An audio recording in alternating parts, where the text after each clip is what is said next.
नमस्कार साथियों, आप सभी का स्वागत है आपके अपने प्लेटफॉर्म बीएस विद्यापीठ चोपटा पर। उम्मीद है आप सभी अच्छे होंगे, स्वस्थ होंगे, मस्त होंगे। तो जैसा कि आप सभी को पता है, हमने यूट्यूब के ऊपर बिल्कुल फ्री ऑफ कॉस्ट एक सिलेक्शन की सीरीज शुरू की हुई है, जिसमें हमने कल वर्णमाला का टॉपिक किया था। आज हम उसी वर्णमाला के टॉपिक को आगे बढ़ाएंगे। हमने वर्णमाला में स्वरों को पढ़ा था, व्यंजनों को पढ़ा था, मतलब उनकी बेसिक बातें जानी थी। वर्णमाला के अंदर स्वर कितने होते हैं, व्यंजन कितने होते हैं, ये बेसिक चीजें देखी थी। तो आज हम स्वर को और आगे पढ़ेंगे, स्वर के बारे में, और उसके कितने भेद होते हैं, कौन कौन से आधार पर होते हैं, मात्रा के आधार पर स्वर कितने, ये सभी जो भी मतलब प्रीवियस ईयर के अंदर क्वेश्चन आए हैं उनको हम थ्योरी के साथ पढ़ेंगे। तो चलिए आज की क्लास को हम शुरू करते हैं। कल हमने पढ़ा था वर्ण। वर्ण के कितने भेद बताए थे आपको?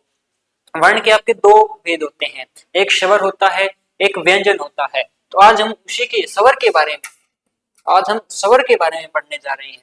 स्वर क्या होता है? तो जो अपना स्वर है, जिनका उच्चारण, स्वर क्या होता है? जिनका उच्चारण स्वतंत्र रूप से होता है, जिनका उच्चारण स्वतंत्र रूप से होता है। जो स्वरों की आपको संख्या बताई थी, स्वरों की संख्या कितनी बताई थी आपको? 11। मूल स्वर और कुल स्वर कितने होते हैं?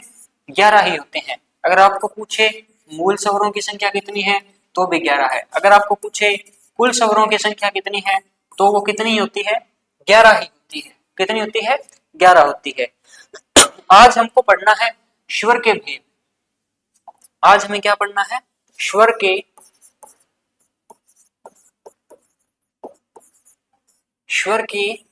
भेद। तो स्वर के भेद कई आधार पर होते हैं। जैसे स्वर का भेद होता है मात्रा के आधार पर होता है। पहले हम पढ़ेंगे मात्रा के आधार पर। मात्रा के आधार पर हमने 3 भेद होते हैं। फिर हम पढ़ेंगे जीवाह के आधार पर। पढ़ेंगे। जीवा के आधार पर भी कितने होते हैं? 3 होते हैं। फिर हम पढ़ेंगे स्वरों का जातीय विभाजन। स्वरों का जातीय विभाजन। स्वरों का जातीय विभाजन करें तो ये 2 प्रकार के बन जाते हैं। मात्रा के आधार पर कितने होते हैं? 3 होते हैं। जीवा के आधार पर 3 प्रकार के, और जो जातीय विभाजन होता है स्वरों का, वो कितने प्रकार से होता है? 2 प्रकार से होता है।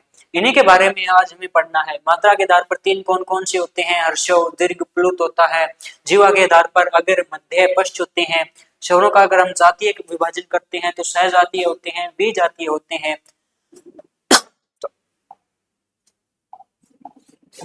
तो पहला हमने कौन सा देखा? मात्रा के आधार पर।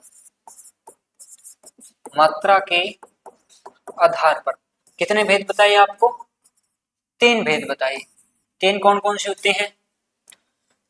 पहला हमारा भेद होता है ह्रस्व स्वर। ह्रस्व स्वर, इसको हम बोल देते हैं लघु स्वर, लघु या छोटा स्वर, या इसको बोल देते हैं एक मात्रिक, या इसको क्या बोल देते हैं? एक मात्रिक। ये इसके अन्य नाम हैं। ह्रस्व स्वर, लघु स्वर, छोटा स्वर और एक मात्रिक स्वर। अच्छा, इनको ये क्यों बोला जाता है? क्योंकि जब उसका उच्चारण होता है, जो ह्रस्व स्वर का उच्चारण होता है, तो उसमें एक मात्रा का समय लगता है। कितना समय लगता है? एक मात्रा का समय लगता है। जिनमें एक मात्रा का समय लगता है वो कौन से होते हैं? ह्रस्व स्वर होते हैं। इनकी संख्या कितनी है? ह्रस्व स्वर की संख्या अगर आपसे पूछे तो ये कितने होते हैं? 4 होते हैं। कितने होते हैं? 4 होते हैं। वो 4 कौन कौन से होते हैं? इनमें आ जाएगा आपका ए, छोटी ई, छोटा ऊ, और इसी में शामिल क्या होता है? री शामिल होता है। ये 4 क्या होते हैं? आपके ह्रस्व स्वर, लघु स्वर, या इनको हम काउंट करते हैं छोटा स्वर या एक मात्रिक में। मतलब अगर इनकी मात्रा क्या होती है? एक ही मात्रा होती है इनकी, और इनको उच्चारण करते हैं जब हम इनको बोलते हैं तो सिर्फ एक ही मात्रा का समय लगता है। अगर ह्रस्व स्वर की संख्या पूछे तो 4। कौन कौन से होते हैं? जो छोटे वाले होते हैं, ए, ई, उ और री। ए, ई, उ और री, ये 4 क्या है? ह्रस्व स्वर है। अगर हम अगले स्वर की बात करें, अगला स्वर हमारा कौन सा है? अगर ये छोटा है तो अगला कौन सा होगा? दीर्घ यानी बड़ा स्वर। इसको दीर्घ, वृहद या वृत्त बोल देते हैं।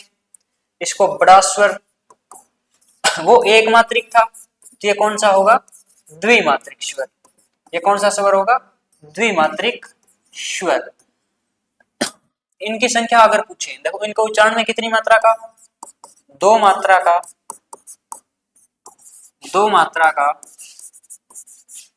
समय लगता है। कितना समय लगता है? 2 मात्रा का। इनकी अगर आपसे संख्या पूछे,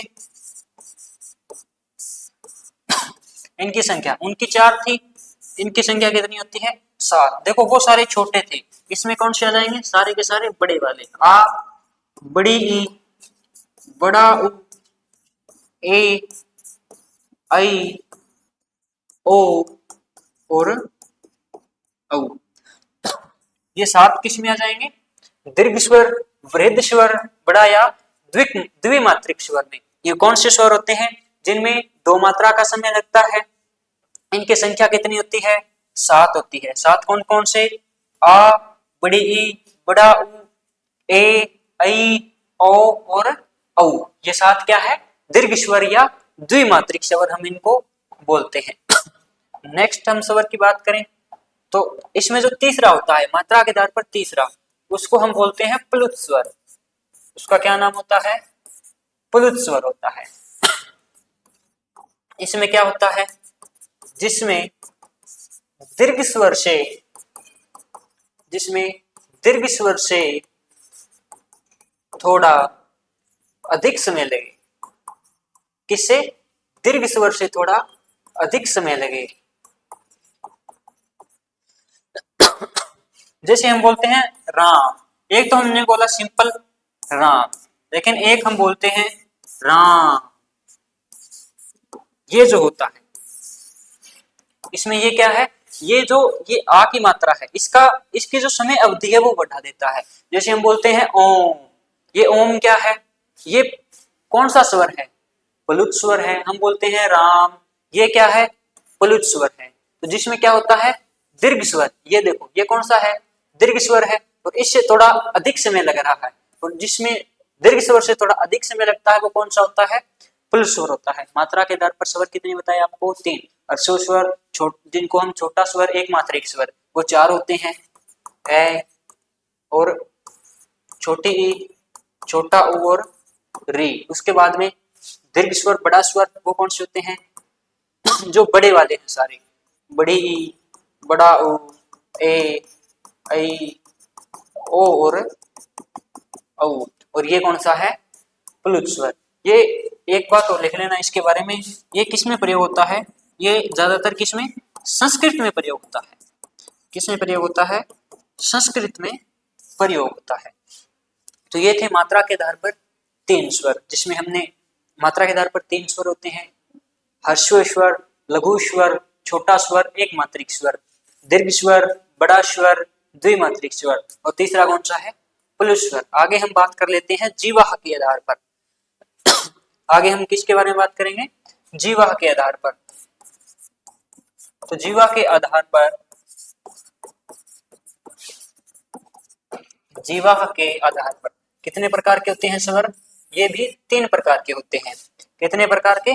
3 प्रकार के। तो 3 प्रकार कौन कौन से हैं? अगर, मध्य और पश्च स्वर। अगर स्वर, मध्य स्वर और पश्च स्वर। अगर स्वर कौन से होते हैं? जो जीवाह के यानी हमारी जीभ के, जीवाह के अगले हिस्से से उच्चारित होते हैं। अगर, अगर का मतलब ही क्या होता है, अगर का मतलब क्या होता है आगे, यानी जो जीवा के अगले हिस्से से उच्चारित का मतलब बोले जाते हैं, यानी जो जीवा के अगले हिस्से से बोले जाते हैं, मध्य जो जीवा के मध्य भाग से यानी बीच में से, मध्य भाग यानी बीच में से बोले जाए, और पश्च जो जीवा के पिछले हिस्से से, पिछले हिस्से से उच्चारित होते हैं। जो जीवा के कौन से हिस्से से, पिछले से। पश्च का मतलब क्या होता है, पीछे, यानी पिछले हिस्से से उच्चारित होंगे कौन से, पश्च स्वर। मध्य स्वर जो जीवा के मध्य यानी बीच में से उच्चारित होंगे, इसका दूसरा नाम क्या होता है, उदासीन स्वर। दूसरा नाम क्या होता है इसका, उदासीन स्वर। और अगर, अगर की बात करें तो जो जीवा के अगले हिस्से से, तो इसमें हम आगे देखते हैं स्वर आता कौन सा है, जिसमें अगर की बात करें, मध्य की बात करें और पश्च की बात करें, तो जो अगर में आते हैं ना, अगर में आते हैं हमारे 4 स्वर, इसमें आता है एक स्वर, वो एक कौन सा होता है, ये ए होता है। ये कौन सा, ये ए होता है। अगर इसकी हम बात करें तो इसी को हम क्या बोलते हैं, उदासीन स्वर बोलते हैं। इसी को क्या बोलते हैं, उदासीन स्वर। इसमें 4, छोटी ई, बड़ी ई, ए और ये आई, बाकी जो भी बच गई 4, 1, 5, और इसमें आते हैं 5 ही इसमें आते हैं। वो 5 कौन कौन से, देखो आ, ई और बड़ी ई तो इसमें आ गई, छोटा ऊ, बड़ा ऊ, ए और आई इसमें आ गए, ओ और औ, ओ और औ। अब इसमें देखोगे ये सारे 5 है, ये किस में आ गए, पश्च में। ये 1 है, ये किस में आ गया, मध्य में। ये ए, ये मध्य में क्यों है, क्योंकि ये जीवा के बीच में से, जीवा के मध्य हिस्से से बोला जाता है। अगर जो जीवा के अगले हिस्से से, तो जीवा के अगले हिस्से से कौन से, ये 4 उच्चारित होते हैं। कौन से, ये 4, ई, बड़ी ई, ए और आई। अच्छा, अब हमने देखो स्वरों की हमने संख्या कितनी पढ़ी थी, स्वरों की संख्या हमने कितनी पढ़ी थी, टोटल कितने स्वर होते हैं, 11 स्वर होते हैं। टोटल कितने स्वर होते हैं, 11 स्वर होते हैं। लेकिन यहां देखोगे 4 यहां है, 4 तो यहां है, 1 यहां है, 5 हो गए, और 5 और 5 टोटल कितने हो गए, ये 10। कौन सा रह गया, इसमें एक स्वर रह गया, कौन सा, री। कौन सा रह गया, री रह गया। इस री के बारे में समझते हैं। जीवा के आधार पर अगर आपको स्वरों की संख्या पूछे तो वो कितनी होगी, 10 हो जाएगी। जीवा के आधार पर कितने हो जाएंगे स्वर, जीवा के आधार पर संख्या, संख्या पूछे तो 10 होती है, और जीवा के आधार पर भेद पूछे तो 3, अगर मध्य और पश्च। लेकिन संख्या इनमें कितनी आती है, 3। शामिल कौन सा नहीं होता, री शामिल नहीं किया जाता। अब देखो जीवा के आधार पर री, जीवा से हम क्या करते हैं, उच्चारण करते हैं, हम बोलते हैं। और जब हम री को बोलते हैं ना, तो किसकी ध्वनि आती है, इस री की ध्वनि आती है। और ये क्या होता है, ये एक व्यंजन होता है, यानी इसको हम फिर जीवा के आधार पर स्वरों में शामिल नहीं कर सकते। क्या नहीं कर सकते, इसको स्वर में शामिल नहीं कर सकते। इसलिए इस री को छोड़ते ही टोटल स्वर कितने बच गए हमारे पास, 11 में से 1 गया, 10 बच गए। यानी ये 10 किसके आधार पर है, जीवा के आधार पर। और यही क्या होते हैं फिर उच्चारण के आधार पर, उच्चारण के आधार पर भी सिर्फ हमारे पास कितने होते हैं, 10 स्वर होते हैं। री को शामिल क्यों नहीं किया जाता, इस री ध्वनि के कारण, इस री ध्वनि के कारण। तो यही लिख लीजिए आगे कि जीवा के आधार पर, जीवा के आधार पर स्वरों की संख्या, जीवा के आधार पर स्वरों की संख्या कितनी होती है, 10। किसको शामिल नहीं किया जाता, री को शामिल नहीं किया जाता। उच्चारण के आधार पर, उच्चारण के आधार पर जो स्वरों की संख्या है वो भी कितनी हो जाएगी, 10 हो जाएगी। इसमें भी किसको, री को शामिल नहीं किया जाता। एक और लिख लेना, मात्रा के आधार पर, मात्रा के आधार पर स्वरों की संख्या, मात्रा के आधार पर या मात्रा वाले, इसको आधार काट कर क्या कर लेना, मात्रा वाले शब्दों की, यानी कितने स्वरों की मात्रा होती है, ये भी क्या होते हैं, 10 होते हैं। 10। इसमें किसको, ए को शामिल नहीं किया जाता। आप देखोगे, देखो हमारे पास स्वर कितने हैं, ए, आ, ई, बड़ी ई,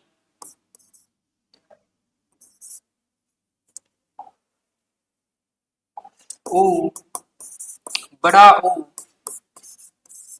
री, ए, आई, ओ और औ। ठीक है, इसमें देखोगे तो जैसे हम लिखते हैं का, ये का लिखा तो ये किसकी मात्रा है, आ की मात्रा, यानी ऐसे लगती है। ई की मात्रा, ये छोटी ई की, जैसे हमने री लिखा था तो ये छोटी ऐसे लगती है। बड़ी ई की कैसे ऐसे लगती है, छोटे ऊ की ऐसे हो जाएगी, बड़े ऊ की ये मात्रा, री की ये, जैसे हम लिखते हैं पितृऋण, पितृ ऋण, तो ये मात्रा लगी हुई है, ये जो मात्रा लगी हुई है किसकी है, री की। ए की मात्रा ऐसी लगती है, इस ए की ऐसे लगती है, और इसकी बात करें तो ये हो जाएगी, इसकी ये मात्रा होती है।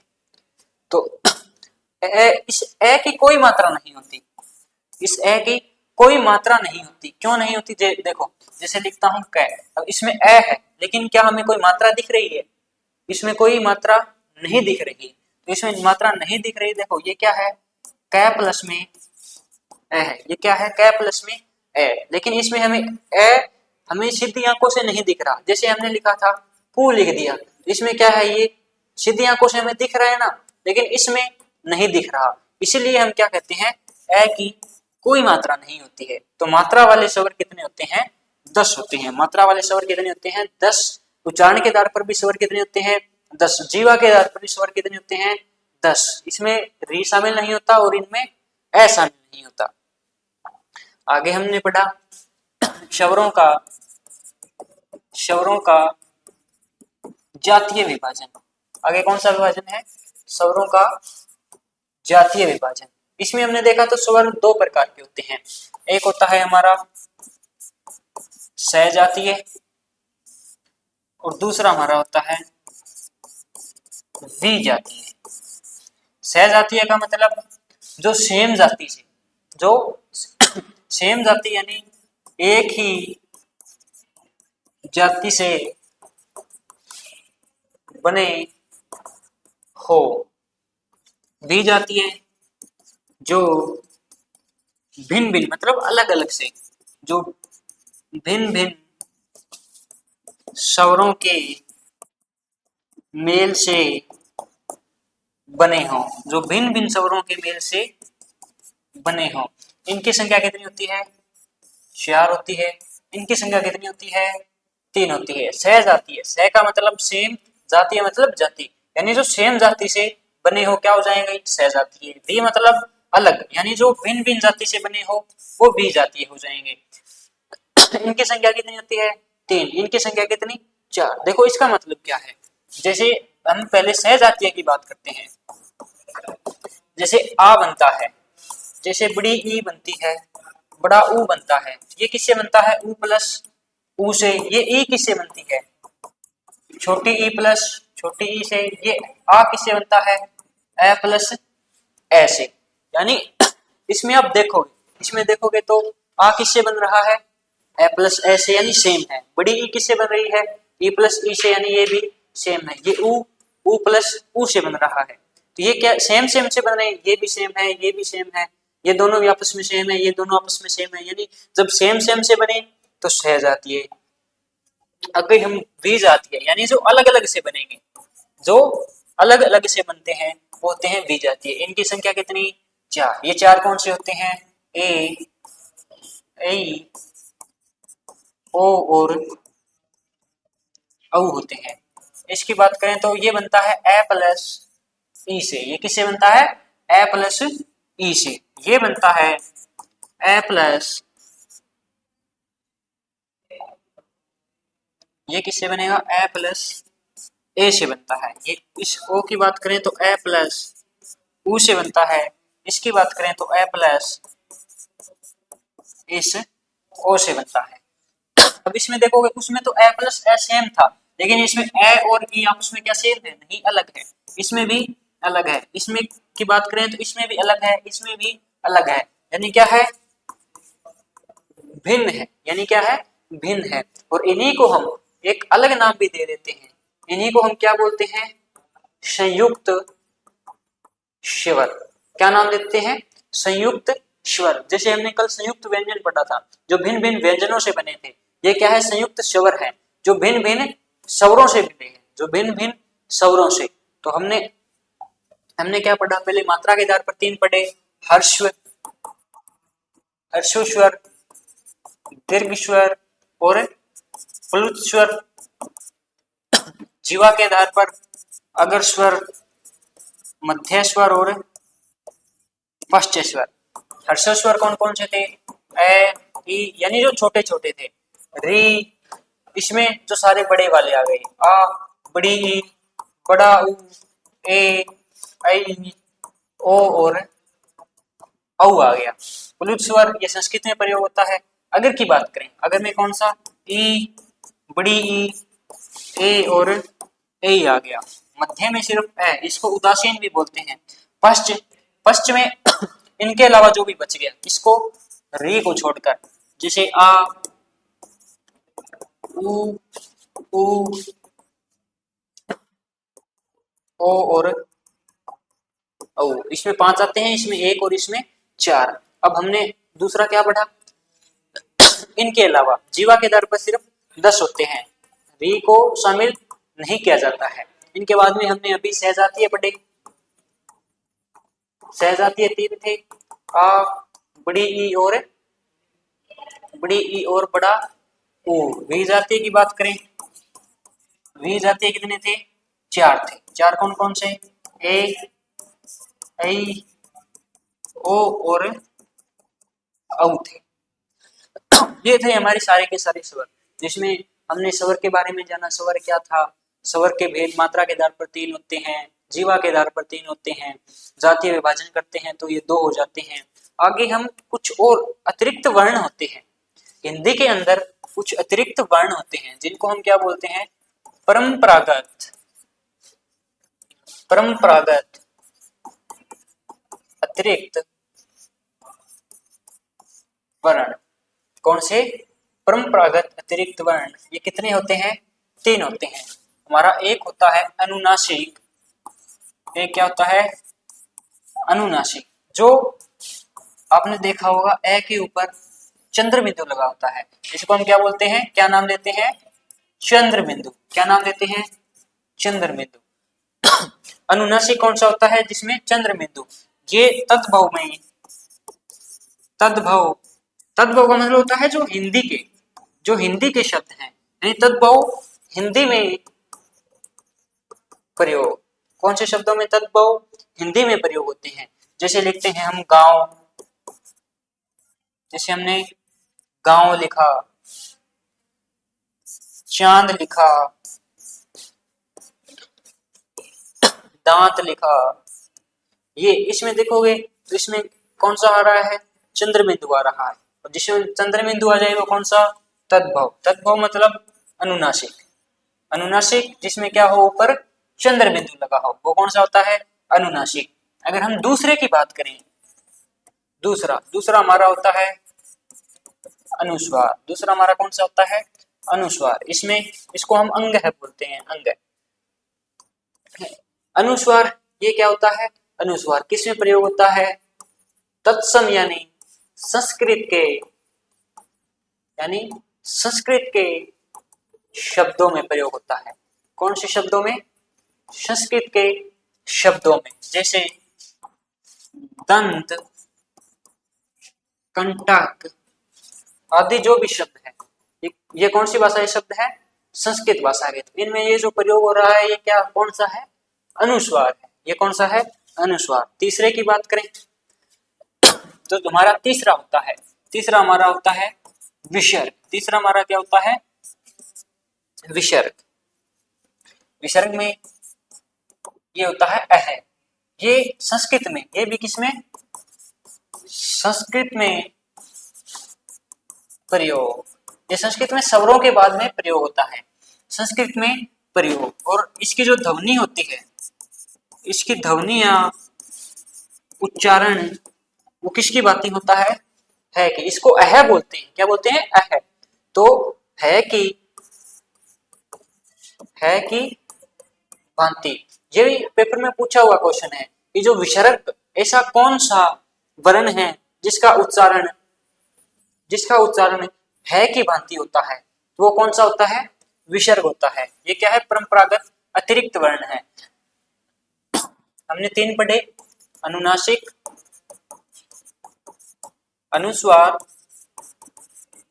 और विसर्ग। अनुनासिक में ये जो चंद्र बिंदु वाला था, अनुस्वार में ये जो ऊपर सीधी बिंदु वाला था, विसर्ग में इसके पीछे 2 बिंदु लगती है। अगर हम इन दोनों को मिला लें तो इनको हम क्या बोलते हैं? अयोगवाह बोलते हैं। इनको क्या बोलते हैं? अयोगवाह बोलते हैं। अयोगवाह का एक और नाम होता है जिसको हम अर्थवेदक के नाम से जानते हैं।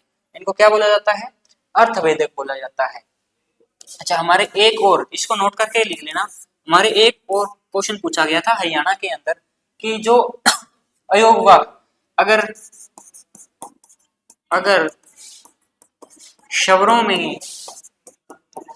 स्वरों में अयोगवाह को शामिल कर लिया जाए, अयोगवाह को शामिल कर लिया जाए तो स्वरों की संख्या क्या होगी? तो स्वरों की संख्या कितनी हो जाएगी? तो देखो, हमारे पास स्वर होते कितने हैं?